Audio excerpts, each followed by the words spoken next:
ನೀವು ಕೇಳಿ ನಾನು ಮ್ಯಾಮ್ ಹೇಳ್ತೀನಿ. ಫ್ಯಾನ್ಸ್ ಜೊತೆ ಸಿನಿಮಾ ನೋಡಿದ್ದು ಆ?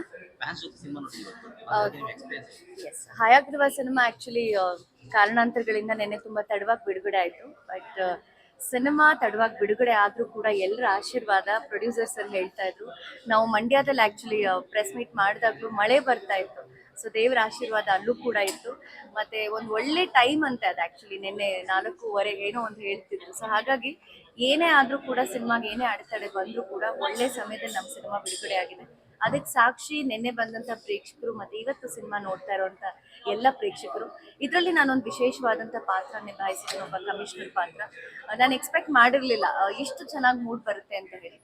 ಸಿನಿಮಾ ಬರೀ ನಮ್ಮ ಪಾತ್ರ ಮಾತ್ರ ನಾವು ಕೇಳಿರ್ತೀವಿ, ಬಟ್ ಇಡೀ ನಾನು ಕೂತ್ಕೊಂಡು ನೋಡಿದಾಗ ಕಂಪ್ಲೀಟ್ ಫ್ಯಾಮಿಲಿ ಕೂತ್ಕೊಂಡು ನೋಡುವಂತ ಒಂದು ಸಿನಿಮಾ. ಮತ್ತೆ ನನ್ನ ಪಾತ್ರನೂ ಕೂಡ ಅಷ್ಟೇ ಅದ್ಭುತವಾಗಿ ಮೂಡಿ ಬಂದಿದೆ. ಎಲ್ಲಾ ತರನೂ ಇದೆ, ಬರೀ ಈ ಜಾನರ್ ಅಂತ ಮಾತ್ರ ಅಲ್ಲ, ಅಥವಾ ಬರೀ ಒಂದು ಲವ್ ಸ್ಟೋರಿ ಅಥವಾ ರೊಮ್ಯಾಂಟಿಕ್ ಅಥವಾ ಆಕ್ಷನ್ ಆ ಥರದ್ದೇನೂ ಅಲ್ಲ. ಒಂದೊಂದು ಹಂತದಲ್ಲೂ ಒಂದೊಂದು ಕಾಣ್ತಾ ಹೋಗ್ತೀವಿ. ಮೈಥಾಲಜಿ ಅಂತ ಅನ್ಸುತ್ತೆ, ರೊಮ್ಯಾಂಟಿಕ್ ಸಿನಿಮಾ ಅಂತ ಅನ್ಸುತ್ತೆ, ಲವ್ ಅಂತ ಅನ್ಸುತ್ತೆ, ಫ್ಯಾಮಿಲಿ ಅಂತ ಅನ್ಸುತ್ತೆ. ಎಲ್ಲವೂ ತುಂಬಾನೇ ಚೆನ್ನಾಗಿ ಮೂಡ್ ಬಂದಿದೆ. So I think it's A complete package. ಎಲ್ಲರೂ ನೋಡ್ಬೇಕಾದಂತ ಒಂದು complete clean cinema ಹಯಾಗ್ರೀವ. Ma'am Ganveer ಅವ್ರ ಜೊತೆ ಸ್ಕ್ರೀನ್ ಶೇರ್ ಮಾಡಿರೋದು ಅದ್ರ ಬಗ್ಗೆ ನೀವು ಧನ್ವೀರ್ ಎಷ್ಟು ಅವ್ರ ಖುಷಿ ಇದೆ? ಎಸ್, ಧನ್ವೀರ್ ಅವ್ರ ಜೊತೆ ಆಕ್ಚುಲಿ ನಾನು ಫಸ್ಟ್ ಟೈಮ್ ಸ್ಕ್ರೀನ್ ಶೇರ್ ಮಾಡ್ತಾ ಇರೋದು. ಅವರು ಕೂಡ ಡಿ ಬಾಸ್ ದೊಡ್ಡ ಫ್ಯಾನ್. ನಾನು ಕೂಡ ದರ್ಶನ್ ಅಣ್ಣ ಅಂದ್ರೆ ನನಗೂ ತುಂಬಾ ಇಷ್ಟ. ಸೊ ಅನೇಕ ಸಂದರ್ಭ ಅವ್ರ ಜೊತೆಲೂ ಒಂದು ಸಿನಿಮಾದಲ್ಲಿ ನಾನು ಆಕ್ಟ್ ಮಾಡಿದ್ದೆ. ಬಟ್ ಈ ಸಿನಿಮಾದಲ್ಲಿ ನಾನು ಅವ್ರ ಜೊತೆ ಆಕ್ಟ್ ಮಾಡೋವಾಗ ಒಂಥರ ಅವ್ರ ಪರ್ಸನಾಲಿಟಿ, ಅವ್ರ ಮಾತು, ಆ ಖಡಕ್ ಮಾತು ಇವೆಲ್ಲ ನೋಡುವಾಗ ನನ್ಗೆಲ್ಲೋ ಒಂಥರ ಡಿ ಬಾಸ್ ಅವ್ರ ಹೋಲಿಕೆನೇ ಜಾಸ್ತಿ ಕಾಣ್ತಾ ಇತ್ತು. So fantastic hero, upcoming hero ನಮ್ಮ ಒಂದು ಕನ್ನಡ ಇಂಡಸ್ಟ್ರಿಲಿ. ಈ ತರದ ಒಂದು ಪ್ರತಿಭೆ ತುಂಬಾ ಚೆನ್ನಾಗಿ ಆಕ್ಟ್ ಮಾಡಿದ್ದಾರೆ. ತುಂಬಾ ಚೆನ್ನಾಗಿ ಆ ಪೊಲೀಸ್ ಪಾತ್ರನೂ ಕೂಡ ಅವ್ರಿಗೆ ತುಂಬಾ ಚೆನ್ನಾಗಿ ಸೂಟ್ ಆಗ್ತಿದೆ. So I wish M all the best. Screen ಅವ್ರ ಜೊತೆ ಶೇರ್ ಮಾಡ್ಕೊಂಡಿದ್ದು ನನಗೆ ತುಂಬಾ ಖುಷಿ ಇದೆ. So all the best Dhanveer ಅಂತ ಹೇಳ್ತೀನಿ. ಮ್ಯಾಮ್ ನಿನ್ನೆ ಸಿನಿಮಾ ರಿಲೀಸ್ ಆಗಿರಲಿಲ್ಲ, ಹೌದು. ಏನಕ್ಕೆ ಅಂತ ಏನಾದರೂ ಕೆಲವು ಕಾರಣಾಂತರಗಳಿಂದ, ಅಂದ್ರೆ ಸೆನ್ಸಾರ್ದು ಒಂಚೂರು ಇಶ್ಯೂ ಆಗಿತ್ತು. ಹಾಗಾಗಿ ಸಿನಿಮಾ ಬೆಳಗ್ಗೆ 10:00 ಫಸ್ಟ್ ಶೋ ಇರಬೇಕಾಗಿತ್ತು. ಬಟ್ ಒಂಚೂರು ತಡೆ ಆಗಿದ್ರಿಂದ 4:00 ಫಸ್ಟ್ ಶೋ ಆಯಿತು. ಇಷ್ಟು ಬಿಟ್ರೆ ಸಿನಿಮಾ ಬೇರೆ ಏನೂ ತೊಂದರೆ ಇಲ್ಲ, ಎಲ್ಲವೂ ಕ್ಲಿಯರ್ ಆಗಿದೆ. ಇದಕ್ಕೆ ಸಾಕ್ಷಿ ಎಲ್ಲ ಪ್ರೇಕ್ಷಕರು ಬಂದು ಸಿನಿಮಾ ನೋಡ್ತಾ ಇರುವಂಥದ್ದು. ಅದು ಯಾವುದು ಕೂಡ ತಲೆಯಲ್ಲಿ ಇಟ್ಕೊಳ್ದೆ ಆರಾಮಾಗಿ ಬಂದು ಕೂತು ಫ್ಯಾಮಿಲಿನ ಕರ್ಕೊಂಡು ಬಂದು ಸಿನಿಮಾ ನೋಡಿ ಅಂತ ಎಲ್ರಿಗೂ ಕೇಳ್ತೀನಿ. ನಿಮ್ಮ ಮಂಡ್ಯದಲ್ಲಿ ಟ್ರೈಲರ್ ಲಾಂಚ್ ಮಾಡಿದಾಗ ಮಳೆ ಬರ್ತಾ ಇತ್ತು, ಆದ್ರೂ ಅಷ್ಟು ಫ್ಯಾನ್ಸ್ ಬಂದು ನೀವು ಮತ್ತೆ ಗಿಲ್ಲಿ ಪಕ್ಕ ನಿಂತ್ಕೊಂಡು ನಡೆಸ್ಕೊಡ್ತಾ ಇದ್ರಿ. ಅವ್ರು ಆದ್ರೂ ನಿಮಗೆ ಬಿಡ್ಲಿಲ್ಲ, ಹೂನಾರ ತಗೊಬಂದ್ರು, ಅಷ್ಟೊಂದೆಲ್ಲ ಪ್ರೀತಿ ಕೊಟ್ರು. ಇಬ್ಬರಿಗೂ ಅದೇ ಪ್ರೀತಿ ಸಿಗ್ತಾ ಇದೆ, ಅದ್ರ ಬಗ್ಗೆ ಏನ್ ಹೇಳಿ?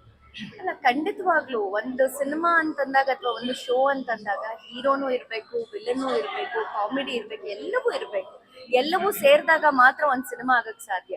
ಅದರಂತೆಯೇ ಬಿಗ್ ಬಾಸ್ ಶೋ ಕೂಡ ಎಲ್ಲರೂ ಇರ್ಬೇಕು. ಹೀರೋ ಇರಬೇಕು, ಹೀರೋಯಿನ್ ಇರಬೇಕು, ವಿಲನ್ ಇರಬೇಕು, ಕಾಮಿಡಿ ಇರಬೇಕು, ಎಲ್ಲವೂ ಇರಬೇಕು. ಒಂದು ಕುಟುಂಬ. ಹಾಗೆ ನನ್ನಾಗಿಲ್ಲಿ ಒಂದು ಬಿಗ್ ಬಾಸ್ ಆಟ ಅಷ್ಟೇ ಅದು. ಬಟ್ ನಾವು ಅನ್ಕೊಂಡಿರ್ಲಿಲ್ಲ ಆ ಒಂದು ಸಂಬಂಧ ಮತ್ತೆ ನಮ್ಮ ಹಯಾಗ್ರೀವ ಸಿನಿಮಾದಲ್ಲೂ ಕಂಟಿನ್ಯೂ ಆಗತ್ತೆ ಅಂತ. ಯಾಕಂದ್ರೆ ನಾವು ಅನ್ಕೊಂಡೇ ಇರ್ಲಿಲ್ಲ, ನಾವಿಬ್ರು ಬಿಗ್ ಬಾಸ್ ಮನೆ ಒಳಗಡೆ ಹೋಗುವಾಗ ಹಯಾಗ್ರೀವ ಸಿನಿಮಾದಲ್ಲಿ ನಾವು ಪಾತ್ರ ಮಾಡಿದೀವಿ ಅನ್ನೋದು ನಮ್ಗೆ ಹೊರಗಡೆ ಬರೋವರೆಗೂ ಗೊತ್ತಿರ್ಲಿಲ್ಲ. ಬಂದ ಮೇಲೆ ನಮಗೂ ಅದು ಗೊತ್ತಾಗಿತ್ತು.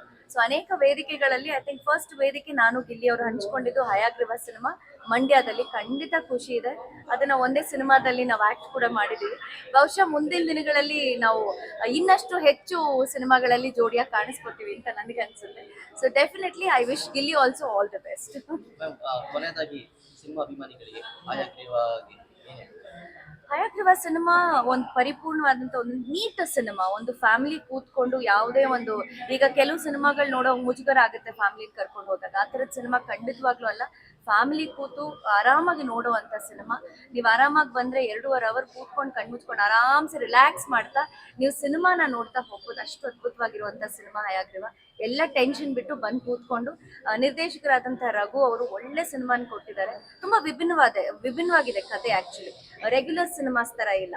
ಸೊ ಈ ತರಾನು ಕೂಡ ಕತೆನ್ ಮಾಡ್ಬೋದ. ಇಲ್ಲಿ ಹೀರೋ ಮೇನ್ ಏನಂತಂದ್ರೆ ಕತೆನೇ ದೊಡ್ಡ ಹೀರೋ. ಸೊ ಒಂದು ಸ್ಟ್ರಾಂಗ್ ಕ್ಯಾರೆಕ್ಟರ್ನ ಪ್ಲೇ ಮಾಡುವಂಥದ್ದೇ ಇಲ್ಲಿ ಕತೆ. ಸೊ ಕತೆ ತುಂಬಾ ಚೆನ್ನಾಗಿದೆ. ಸೊ ಎಲ್ಲರೂ ಬಂದು ಸಿನಿಮಾ ನೋಡಿ ಅಂತ ಕೇಳ್ತೀನಿ. Okay madam, thank you. Thank you.